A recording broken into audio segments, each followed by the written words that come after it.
નમસ્કાર. ચાલો આજે એક સવાલ પર વિચારીએ. આપણે શીખીએ છીએ કેવી રીતે?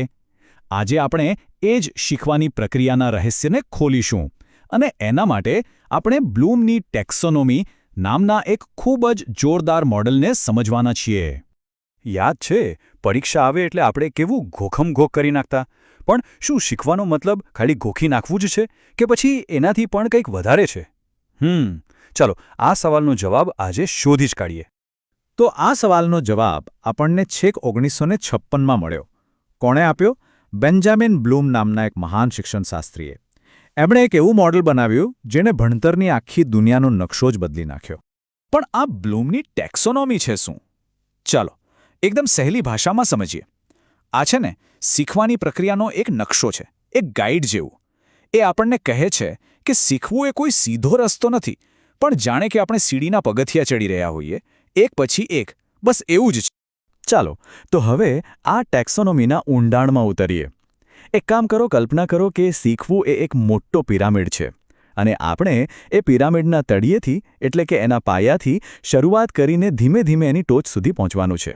તો આ પિરામિડના કુલ 6 લેવલ છે, 6 પગથિયા, જે આપણને સાવ સામાન્ય યાદ રાખવાથી માંડીને કંઈક નવું, એકદમ ઓરિજિનલ બનાવવાની સફર કરાવે છે. તો તૈયાર છો? ચાલો એક પછી એક દરેક લેવલને બરાબર સમજીએ. તો આ રહી આપણી સફરની શરૂઆત. સૌથી પહેલું અને સૌથી નીચેનું પગથિયું યાદ રાખવું, આ જ એ પાયો છે જેના પર જ્ઞાનની આખી ઇમારત ટકેલી છે. એટલે કે આ લેવલ પર આપણે શું કરીએ? બસ હકીકતો, સૂત્રો કે વ્યાખ્યાઓ એ બધું મગજમાં ફિટ કરી દઈએ છીએ. દાખલા તરીકે પાણીનું કેમિકલ ફોર્મ્યુલા H2O છે, બસ આટલું જ યાદ રાખી લેવું. ઓકે, તો માહિતી યાદ તો રહી ગઈ, પણ હવે શું? હવે આવે છે બીજું પગથિયું, એને સમજવાનું. ચાલો ઉપર ચડીએ. સમજવું એટલે શું?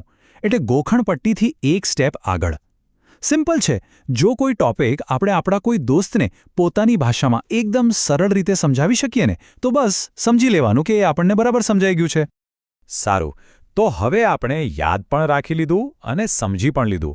હવે સમય છે એ જ્ઞાનને ચોપડીઓમાંથી બહાર કાઢીને અસલી દુનિયામાં વાપરવાનો. અને આ છે આપણું ત્રીજું પગથિયું, લાગુ કરવું. અહીંયા આપણે જે કંઈ પણ શીખ્યા હોઈએ ને, એનો ઉપયોગ કોઈ પ્રોબ્લેમ સોલ્વ કરવા માટે કરીએ છીએ. જેમ કે ગણિતમાં કોઈ ફોર્મ્યુલા શીખ્યા અને પછી એનો ઉપયોગ કરીને કોઈ દાખલો ગણી નાખ્યો. બસ આ જ છે એપ્લિકેશન. હવે ધ્યાન આપજો, આપણે પિરામિડના ઉપરના ભાગમાં પહોંચી રહ્યા છીએ. અહીંથી આપણી વિચારવાની પ્રોસેસ વધુ ઊંડી અને જટિલ બનશે. ચોથું લેવલ છે વિશ્લેષણ કરવું. વિશ્લેષણ એટલે શું? એટલે કોઈ પણ મોટી કે જટિલ વસ્તુને નાના નાના ટુકડાઓમાં તોડીને એને બરાબર સમજવી. માની લો કે આપણે કોઈ ફિલ્મ જોઈ, પછી એના પાત્રો કેવા હતા, સ્ટોરી કેવી હતી, ડાયરેક્શન કેવું હતું, આ બધું અલગ અલગ કરીને વિચારવું, એને જ વિશ્લેષણ કહેવાય. બસ હવે આપણે પિરામિડની ટોચથી બહુ દૂર નથી.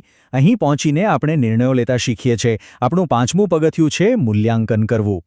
મૂલ્યાંકન એટલે કોઈ વિચાર કે માહિતીને બરાબર તપાસવી અને એના આધારે પોતાનો મત બનાવો કે ભાઈ આ બરાબર છે કે ખોટું, સારું છે કે ખરાબ.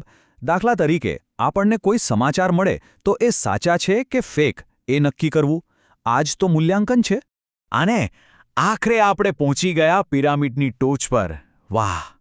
આ છે શીખવાનું સૌથી ઊંચું, સૌથી શ્રેષ્ઠ લેવલ, સર્જન કરવું. અહીંયા આપણે ફક્ત માહિતી ભેગી નથી કરતા, પણ કંઈક તદ્દન નવું બનાવીએ છીએ. આપણે જે કંઈ પણ શીખ્યા એ બધાનો ઉપયોગ કરીને કોઈ કવિતા લખીએ, કોઈ મોબાઈલ એપ બનાવીએ કે પછી રસોડામાં કોઈ નવી જ વાનગી ટ્રાય કરીએ. આ બધું જ સર્જન છે. સારું, તો આપણે આ 6 લેવલ તો જોઈ લીધા. પણ સવાલ એ છે કે આ બધું જાણવું આટલું જરૂરી કેમ છે? કારણ કે બ્લૂમની ટેક્સોનોમી એ ખાલી કોઈ થિયરી નથી. એ તો આપણા ભણતર અને આપણા ગ્રોથની ચાવી છે. ખાસ કરીને શિક્ષકો માટે તો આ એકદમ ગાઈડ જેવું કામ કરે છે. આ મોડેલ એમને એવા લેસન પ્લાન બનાવવામાં મદદ કરે છે જેનાથી સ્ટુડન્ટ્સ ખાલી ગોખણપટ્ટી ના કરે પણ વિચારે, સવાલો પૂછે અને કંઈક નવું બનાવવાની પ્રેરણા મેળવે. અને હા, આ વાત ખાલી ક્લાસરૂમ પૂરતી નથી. આજની દુનિયામાં સફળ થવા માટે જે સ્કિલ્સ જોઈએ ને, જેમ કે critical thinking, creativity, problem solving, એ બધાનો પાયો પણ આ જ ટેક્સોનોમીમાં છે. અને એક મજાની વાત કહું, ભારતની જે નવી નેશનલ એજ્યુકેશન પોલિસી 2020 છે ને એ પણ આ જ વિચારો પર આધારિત છે. એનો મુખ્ય હેતુ જે છે કે સ્ટુડન્ટ્સને ગોખણપટ્ટીના ચક્કરમાંથી બહાર કાઢીને સાચા અર્થમાં વિચારતા કરવા. ચાલો હવે ફટાફટ એક ક્વિક રિવિઝન કરી લઈએ. ખાસ કરીને જે લોકો કોઈ પરીક્ષાની તૈયારી કરી રહ્યા છે એમના માટે આ મુદ્દાઓ ખૂબ જ કામના છે. બસ 2 મુખ્ય વાતો મગજમાં ફિટ કરી લો. પહેલું, આ ટેક્સોનોમી કોણે બનાવી? જવાબ છે બેન્જામિન બ્લૂમે. અને બીજું, એમાં ટોટલ કેટલા લેવલ છે? 6. આ 2 સવાલ તો પરીક્ષામાં અવારનવાર પૂછાતા જ હોય છે. તો છેલ્લે બસ એટલું જ કહેવાનું કે શીખવું એ કોઈ ડેસ્ટિનેશન નથી. એ તો એક સફર છે. એક એવી સફર જેની શરૂઆત યાદ રાખવાથી થાય છે અને જેની મંઝિલ સર્જન પર આવે છે. આશા છે કે આખી વાતચીત શીખવાની આ સફરને સમજવામાં મદદરૂપ થઈ હશે.